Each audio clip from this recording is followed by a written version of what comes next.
A black woman married a rich old man in tears. What happened next changed her forever. Enjoy the story. The crystalline tears caught the harsh fluorescent light of the courthouse bathroom as Maya Washington stared at her reflection.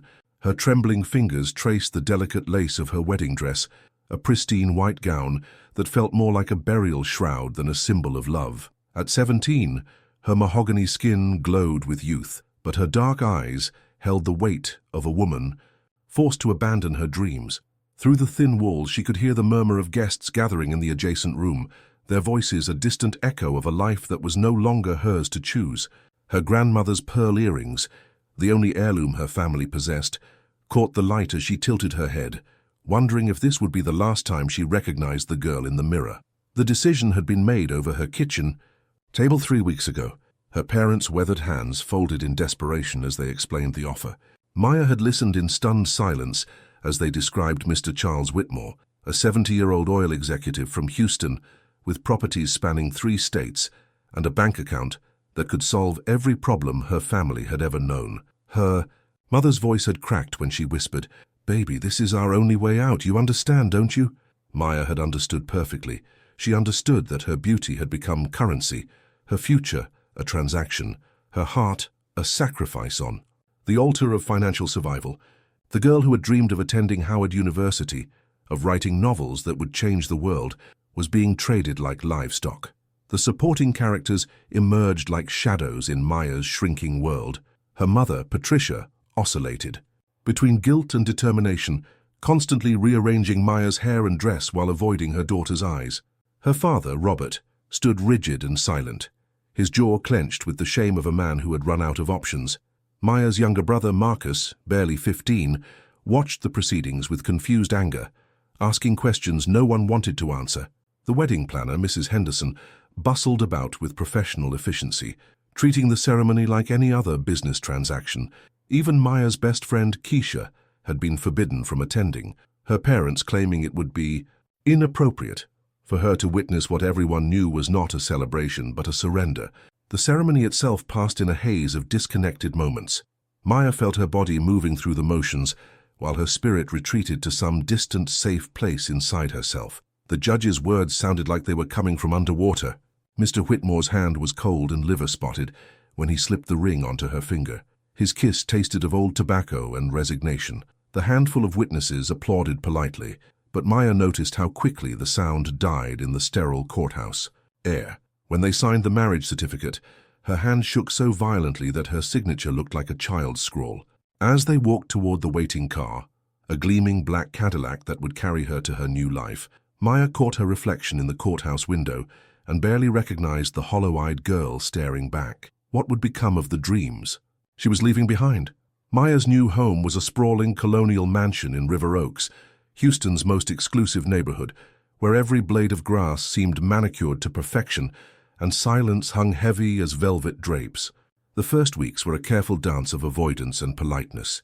Mr. Whitmore, who insisted she call him Charles, maintained his distance, speaking to her in the same measured tones he might use with a business associate. The house staff, led by Mrs. Rodriguez, the housekeeper, treated Maya with a mixture of pity and confusion, uncertain whether she was the lady of the house or merely another expensive acquisition. Maya spent her days wandering the endless rooms, each one more opulent and empty than the last, feeling like a ghost haunting someone else's life. The library became her refuge, its floor-to-ceiling windows overlooking manicured gardens, where peacocks strutted with more freedom than she possessed. The community's reception was equally cold and calculating. At the country club gatherings, Charles insisted she attend. The other wives whispered behind perfectly manicured hands, their eyes sharp with judgment and thinly veiled racism. Margaret Thornton, the queen bee of River Oaks society, made pointed comments about unusual marriages and exotic additions to their social circle. During one particularly uncomfortable dinner party, Maya overheard another wife, Eleanor Ashworth, telling her friends, "Well, you know what they say about men of a certain age and their acquisitions. At least she's attractive enough not to embarrass him publicly." The words cut deeper than any physical wound, each syllable a reminder that her humanity had been reduced to her appearance, her worth measured only in terms of what she could provide or reflect upon the man who owned her. Maya learned to smile and nod while dying inside, her silence becoming both armor and prison. But Charles himself remained an enigma that defied easy categorization. Unlike the other men in his social circle, who paraded their young wives like trophies, he seemed almost protective of Maya's privacy, deflecting personal questions and shutting down inappropriate comments with quiet authority. He arranged for private tutors when she expressed interest in continuing her education, and never once demanded anything from her that she wasn't willing to give. Sometimes she caught him watching her with an expression she couldn't quite interpret, not desire or possession, but something closer to sadness, as if he too was trapped in a cage of his own making. When she asked why he had chosen to marry her, his answer was always the same. Sometimes we make choices that serve more than one purpose, Maya. Time will show you what I mean. The mystery of his motivations became another weight she carried. Another question without answers, in a life that had become a series of uncertainties. What secret was he hiding behind those weary eyes? 7 months into their marriage, everything changed with a single phone call that shattered the careful equilibrium they had built. Maya was reading in the library when Charles burst through the doors, his face ashen and his hands trembling as he clutched a letter. "Maya," he said, his voice breaking, "I need to tell you something, everything. The truth about why I married you, why your parents were so desperate to accept my offer, and what I've been protecting you from." She closed her book slowly, her heart hammering as she recognized the weight of revelation in his words. Charles sank into the chair across from her, suddenly looking every one of his 70 years, and began to speak in a voice thick with emotion. "Your father owes money to very dangerous people, men who were planning to take you as payment in ways that would have destroyed you completely. I stepped in not because I wanted a young wife, but because I couldn't stand by and watch them steal your life." The truth unfolded like layers of an onion, each revelation more shocking than the last. Charles explained how his only daughter, Sarah, had died in a car accident 3 years earlier, a bright, ambitious young woman who had been Maya's age and shared her passion for writing and justice. His marriage proposal had been both protection and penance, a way to save Maya while honoring Sarah's memory. He had been quietly paying off her father's debts month by month, ensuring the dangerous men would never return, while also setting up a trust fund that would guarantee Maya's financial independence when she turned 21. "I know you hate me," he whispered, tears streaming down his weathered cheeks. "I know you think I stole your youth, but I couldn't let them take everything from you. Sarah would have wanted me to save you if I could." Maya stared at him in stunned silence, her anger and confusion slowly transforming into something she hadn't expected: understanding. The weeks that followed were filled with long conversations that stretched deep into the night, as Maya and Charles began to know each other as human beings rather than strangers bound by legal contract. She learned about his childhood in rural Texas, his struggles to build his oil business from nothing, and the devastating loneliness that had consumed him after losing his wife and daughter. He listened as she spoke about her dreams of becoming a writer, her love of literature, and the stories she had been crafting in secret since she was 12 years old. Slowly, carefully, they began to build something that neither had expected: genuine friendship. Charles enrolled Maya in college courses, celebrated her acceptance to the University of Houston's writing program, and even encouraged her to submit her stories to literary magazines. For the first time since their wedding day, Maya began to glimpse the possibility of a future that belonged to her. Maya's transformation accelerated as she found her voice both literally and figuratively. In her creative writing classes, she began crafting stories about young women facing impossible choices, their struggles with identity and agency resonating with readers and professors alike. Her first published story, Caged Birds, appeared in the university's literary magazine and earned her recognition from the English department. Charles proudly framed the magazine and hung it in his office, telling anyone who would listen about his wife's talent. But Maya's growth extended beyond academics. She began speaking up at social gatherings, challenging the casual racism and sexism of Charles's peers with an eloquence that left them speechless.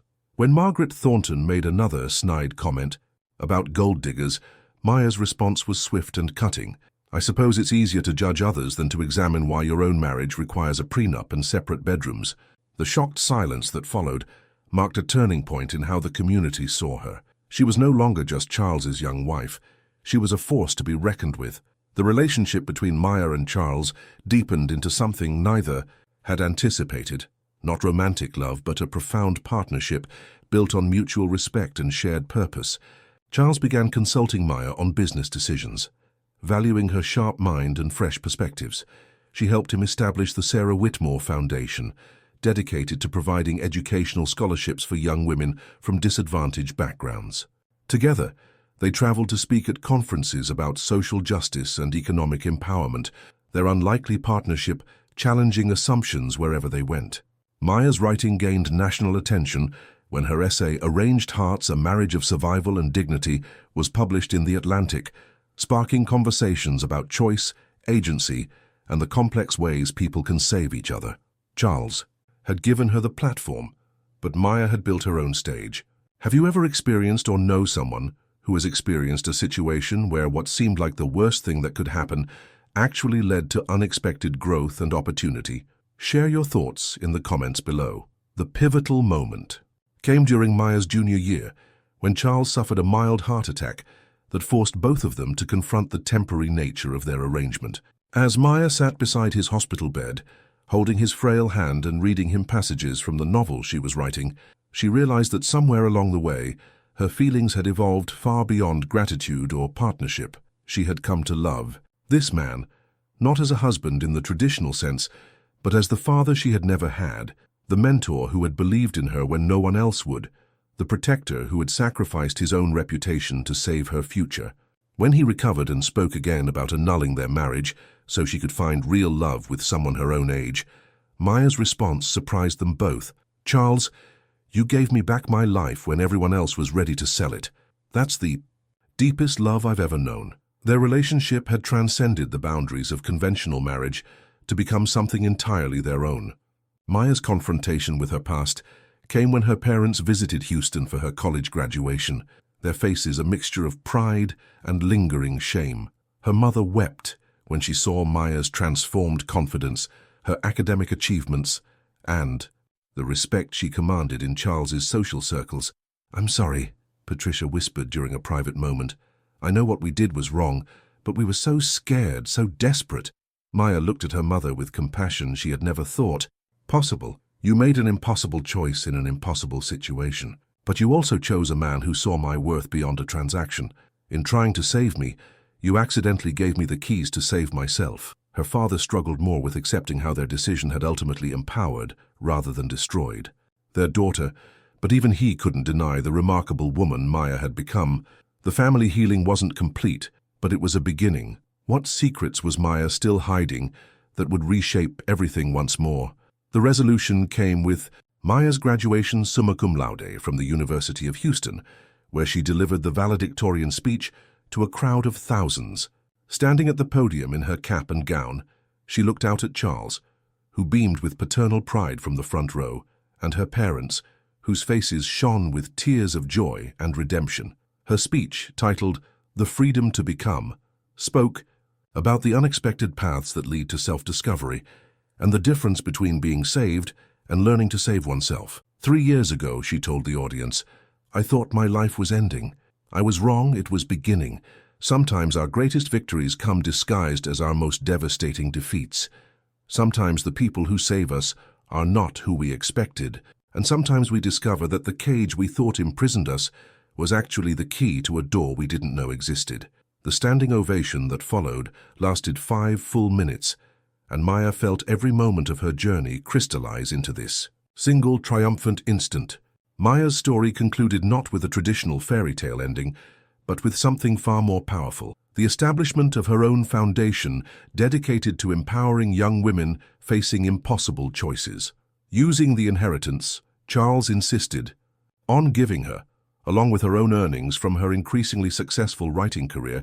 She created safe houses, educational programs, and legal advocacy services for girls in situations similar to her own. At 25, Maya had become a nationally recognized voice for women's rights, her memoir From Tears to Triumph climbing bestseller lists and inspiring countless readers. Charles remained her closest advisor and dearest friend until his peaceful death 5 years later, their relationship having evolved into something that defied all conventional categories. At his funeral, Maya stood at the podium once more, this time to deliver a eulogy that celebrated not just his life, but the unexpected love story they had written together, one built not on passion, but on the deeper foundation of mutual respect, protection, and the courage to redefine what family could mean. Maya's journey teaches us that sometimes our greatest strength emerges from our deepest vulnerability, and that the people who save us often do so by teaching us to save ourselves. Her story reminds us that love comes in many forms, that dignity can be maintained even in impossible circumstances, and that every ending contains the seeds of a new beginning. In transforming her pain into purpose and her tears into triumph, Maya proves that we are never truly powerless. Even when it feels like every choice has been taken from us, we still possess the most important choice of all, who we decide to become. You are amazing. If you genuinely enjoyed this story, please leave a like and subscribe. It's a great feedback for me. If it made you feel seen, heard, or simply reminded you that change is still possible, share it with someone who needs a little hope today. See you.